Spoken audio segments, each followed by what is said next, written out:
ആദ്യം തന്നെ ഈ അൾത്താരയിൽ വന്ന് സാക്ഷ്യം പറയുവാൻ അനുഗ്രഹം നൽകിയതിന് അമ്മ മാതാവിനും തിരുകുമാരനും നന്ദി പറയുന്നു. എൻ്റെ പേര് ലെന സിബി. ഞാൻ വരുന്നത് തോട്ടുവ സെൻറ്റ് ജോസഫ് ഇടവകയിൽ നിന്നാണ്. ഞാൻ ആദ്യമായി ഉടമ്പടി എടുക്കുന്നത് ജൂലൈ 31, 2024 ഞാൻ ഇതിനു മുമ്പ് ഒരു തവണ സാക്ഷ്യം പറഞ്ഞിട്ടുണ്ട് എൻ്റെ B2 എക്സാം പാസ്സായതിന്. അതിനുശേഷം ഞാൻ എൻ്റെ പ്രോസസ്സിങ് സ്റ്റാർട്ട് ചെയ്തു. എൻ്റെ രണ്ടാമത്തെ നിയോഗമായിരുന്നു ഒരു തടസ്സവും കൂടാതെ ജർമ്മനിക്ക് പോകുക എന്നുള്ളത്. അപ്പോൾ പ്രോസസ്സിങ് സ്റ്റാർട്ട് ചെയ്തൊരു 2 monthsനുള്ളിൽ എനിക്ക് ഇൻ്റർവ്യൂ വന്നു.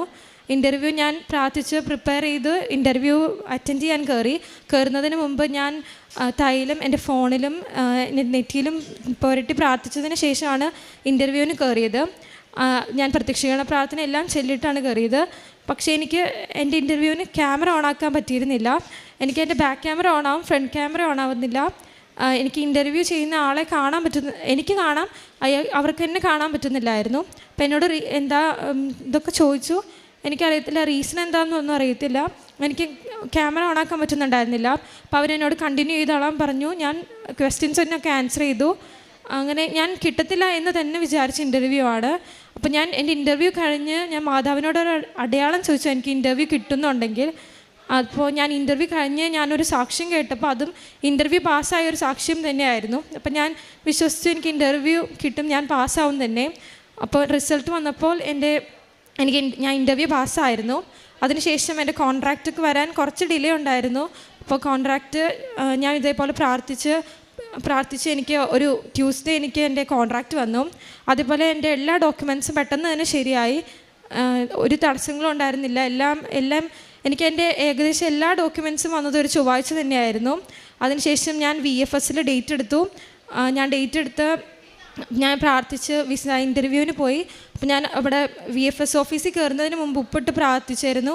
അതേപോലെ നെറ്റിയിൽ തൈലം പൂശി പ്രാർത്ഥിച്ചിട്ടാണ് കയറിയത്. അതേപോലെ എൻ്റെ പാസ്പോർട്ടിൽ എൻ്റെ എല്ലാ ഡോക്യുമെൻറ്റ്സിലും തൈലം തേച്ച് പ്രാർത്ഥിച്ചിട്ടാണ് ഞാൻ വിസ ഓഫീസിലേക്ക് കയറിയത്. അവിടെ കയറിയപ്പോഴാണെങ്കിൽ എൻ്റെ ഒരു കോൺട്രാക്റ്റിൽ ഒരു സ്പെല്ലിങ്ങിൻ്റെ മിസ്റ്റേക്ക് ഉണ്ടായിരുന്നു. അപ്പോൾ അവിടെ ഒരു ചെറിയ റീസൺ മതി നമുക്ക് റിജക്റ്റ് ആവാൻ. അപ്പോൾ എനിക്ക് പേടി ഉണ്ടായിരുന്നു ഇത് റിജക്റ്റ് ആവോ ഇല്ലയോ എന്നൊക്കെ. ഞാൻ നല്ലോണം പ്രാർത്ഥിച്ചു. വിസയ്ക്ക് അപ്ലൈ ചെയ്ത് ഒരു 7ാമത്തെ ദിവസമൊക്കെ ആയപ്പോൾ ഞാൻ ഇങ്ങനെ അമ്മയോട് ഒരു അടയാളം ചോദിച്ചപ്പോൾ എനിക്ക് വാഗ്ദാന പേടകം ചെറുതായിട്ട് എനിക്ക് ഒരു സ്വപ്നത്തിൽ ഇങ്ങനെ ബ്രൈറ്റായി നിൽക്കുന്ന ഒരു ഇതായിട്ട് വാഗ്ദാന പേടകം സ്വപ്നത്തിൽ ഞാൻ കണ്ടു. അതിനുശേഷം എനിക്ക് 15ാമത്തെ ദിവസം എൻ്റെ വിസ കിട്ടി. അപ്പോൾ എൻ്റെ വിസ ഡിസ്പാച്ച് ആവുന്ന അന്ന് ഒരു തിങ്കളാഴ്ച ആയിരുന്നു. അന്ന് രാവിലെ ഞാൻ പ്രത്യക്ഷീകരണ പ്രാർത്ഥന ചൊല്ലിക്കൊണ്ടിരുന്നപ്പോൾ മാതാവിനെ എനിക്ക് എൻ്റെ തിരിയിൽ കാണാൻ പറ്റി. ഒരു 5 മിനിറ്റ് നേരത്തേക്ക് എനിക്ക് അങ്ങനെ കാണാൻ പറ്റി. ഞാനത് ഫോട്ടോ എടുത്ത് വെച്ചിട്ടുണ്ട്. അങ്ങനെ എനിക്ക് ഒരു ബുധനാഴ്ച എനിക്കെൻ്റെ വിസ ലഭിച്ചു. ഒരു തടസ്സവും കൂടാതെ എനിക്ക് വിസ ലഭിച്ചു. ഞാൻ റിജക്ഷൻ ആവുമോ എന്നൊക്കെ പേടിച്ചിരുന്നു. പക്ഷെ ഒരു പ്രശ്നമില്ലാതെ എനിക്കെൻ്റെ വിസ ലഭിച്ചു. അതിനുശേഷം ഞാൻ ഡേറ്റ് ഇട്ട് പ്രാർത്ഥിച്ചായിരുന്നു എനിക്ക് ഈ ദിവസം പോകാൻ സാധിക്കണമെന്ന്. ഞാൻ ഇട്ട ഡേറ്റ് എന്ന് പറഞ്ഞാൽ മാർച്ച് 31. മാർച്ച് 31 തന്നെ എൻ്റെ ടിക്കറ്റ് ഇന്നലെ വന്നു. ടിക്കറ്റിൻ്റെ അകത്ത് വന്നിരിക്കുന്ന ഡേറ്റ് മാർച്ച് 31 തന്നെയാണ്. ഞാൻ ഇട്ട അതേ ഡേറ്റ് തന്നെയാണ് ഞാൻ ജർമ്മനിക്ക് പോകുന്നത്. ഇത്രയും വലിയ അനുഗ്രഹം തന്ന അമ്മ മാതാവിനും ഈശോയ്ക്കും നന്ദി പറയുന്നു. അതേപോലെ എൻ്റെ കാരുണ്യപ്രവൃത്തികളായിട്ട് ഞാൻ വഴി സൈഡിലൊക്കെയുള്ള പാവപ്പെട്ടവർക്ക് ഫുഡൊക്കെ കൊടുക്കുമായിരുന്നു. അതേപോലെ മെൻ്റലി ഡിസേബിൾഡ് ആയിട്ടുള്ള അവിടെയൊക്കെ പോയി ഫുഡ് കൊടുത്തിട്ടുണ്ട്. അതേപോലെ ഞങ്ങൾ പത്രം ഞാനും മമ്മിയും കൂടി ചേർന്ന് കൊടുക്കുമായിരുന്നു. പിന്നെ എല്ലാ ദിവസവും ബൈബിൾ വായിക്കും 1/2 മണിക്കൂർ. പിന്നെ ഞാൻ എല്ലാ ദിവസവും 3 മണിക്ക് കരുണക്കൊന്ത ചൊല്ലി പ്രാർത്ഥിക്കും. അതേപോലെ ജപമാല ചൊല്ലും. ആധ്യാത്മികമായ എൻ്റെ ജീവിതത്തിൽ വന്ന മാറ്റം എന്ന് പറയുന്നത് ഞാൻ വളരെ കുറച്ച് പ്രാർത്ഥിച്ചുകൊണ്ടിരുന്ന ഒരാളാണ്. ഇപ്പോൾ എനിക്ക് കുറേ സമയം പ്രാർത്ഥിക്കാൻ സാധിക്കുന്നുണ്ട്. അതേപോലെ എൻ്റെ വിശ്വാസവും വർദ്ധിച്ചു. അതൊക്കെയാണ് എനിക്ക് കിട്ടിയ എൻ്റെ മാറ്റങ്ങൾ എന്ന് പറയുന്നത്. പിന്നെ ഞാൻ കൂടുതൽ ജപമാലകൾ ചൊല്ലാൻ തുടങ്ങി. ഒരു ജപമാല മാത്രം ചൊല്ലിക്കൊണ്ടിരുന്ന ഞാൻ ഇന്ന് എന്നെക്കൊണ്ട് സാധിക്കുന്ന അത്ര ജപമാലകൾ ഞാൻ ചൊല്ലാൻ തുടങ്ങി. അതേപോലെ അച്ഛൻ്റെ ഡെയിലി ബ്രെഡ് എല്ലാ ദിവസവും ഞാൻ കാണും. അത് ഞാൻ എല്ലാ ദിവസവും എൻ്റെ സ്റ്റാറ്റസായിട്ട് വാട്സപ്പിൽ ഇടാറുണ്ട്. അതേപോലെ സാക്ഷ്യങ്ങളാണെങ്കിലും പിന്നെ എല്ലാ ചൊവ്വാഴ്ചകളിലെയും ഉടമ്പടി ആരാധനയും ഞാൻ ഷെയർ ചെയ്യുമായിരുന്നു വാട്സപ്പിൽ.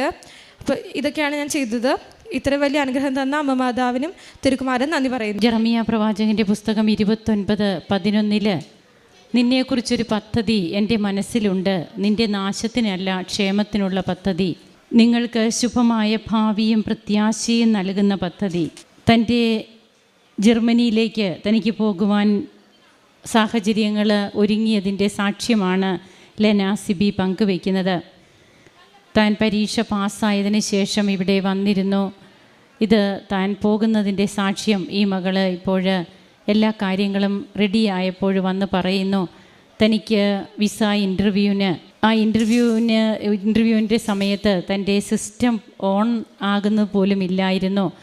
ആ ഒരു സമയത്ത് തന്നെ കൈവിട്ടു പോകുന്നു എന്നുള്ള ആ ഒരു നിമിഷത്തിലും തനിക്ക് ഉടമ്പടി നേർച്ച വസ്തുക്കളൊക്കെ ഉപയോഗിച്ച് താൻ അറ്റൻഡ് ചെയ്ത ആ ഇൻ്റർവ്യൂവിൽ പരിശുദ്ധ അമ്മ തനിക്ക് ആ ഇൻ്റർവ്യൂ ഏറ്റവും നല്ല രീതിയിൽ അതിൻ്റെ റിസൾട്ട് വരുവാനായിട്ട് ഇടയായി. അതുപോലെ അമ്മ വാഗ്ദാന പേടകമാണ്, പുതിയ നിയമത്തിൻ്റെ വാഗ്ദാന പേടകമാണ് പരിശുദ്ധ അമ്മ. നാം ലുത്തിനിയായിൽ പ്രാർത്ഥിക്കുന്നുണ്ട്, വാഗ്ദാന പേടകമേ ഞങ്ങൾക്ക് വേണ്ടി അപേക്ഷിക്കണമേ എന്ന്. ഈ അമ്മയെ ഹൃദയത്തിലും അധരത്തിലും എന്ന് ഏറ്റെടുത്തുകൊണ്ട് നാം ഈശോയുടെ പാതയിലൂടെ സഞ്ചരിക്കുമ്പോൾ അമ്മ എങ്ങനെയാണ് ഇന്ന് തടസ്സങ്ങളൊക്കെ മാറ്റുന്നതിന് ഞാൻ കൂടെയുണ്ട് എന്നുള്ള ആ ഒരു ഉറപ്പുമായി അമ്മ ഈ മകളുടെ ജീവിതത്തിലേക്ക് കടന്നു വന്നത്. അങ്ങനെ തനിക്ക് താൻ നിശ്ചയിച്ച, അതായത് താൻ ഒരു ദിവസം അമ്മയോട് അപേക്ഷിച്ചിരുന്നു. ആ ഡേറ്റ് തന്നെ തനിക്ക് വിസ അക്സെപ്റ്റ് ചെയ്ത് അതിൻ്റെ വിസ പ്രോസസ്സിംഗ് കഴിഞ്ഞ് തനിക്ക് വിസ ലഭിച്ചതും ഡിസ്പാച്ചായി തനിക്ക് വിസ ലഭിച്ചു. ഉടനെ തന്നെ ജർമ്മനിക്ക് പോകുവാനായിട്ടുള്ള എല്ലാ കാര്യങ്ങളും ക്ലിയറായിട്ടാണ് ഈ മകൾ ഇവിടെ വന്ന് നിൽക്കുക. തൻ്റെ കൂദാശ ജീവിതം, അതുപോലെ ആത്മീയ ജീവിതം, അതിലൊക്കെ വന്ന മാറ്റങ്ങൾ, തനിക്ക് പ്രേക്ഷിത പ്രവർത്തനം, കാരുണ്യ പ്രവർത്തികൾ, ഇതൊക്കെ ചെയ്യുവാനായിട്ട് ഇന്ന് 19 വയസ്സുള്ള ലെന സിബി തനിക്ക് തൻ്റെ ജീവിതത്തിൽ മാറ്റം വന്നു.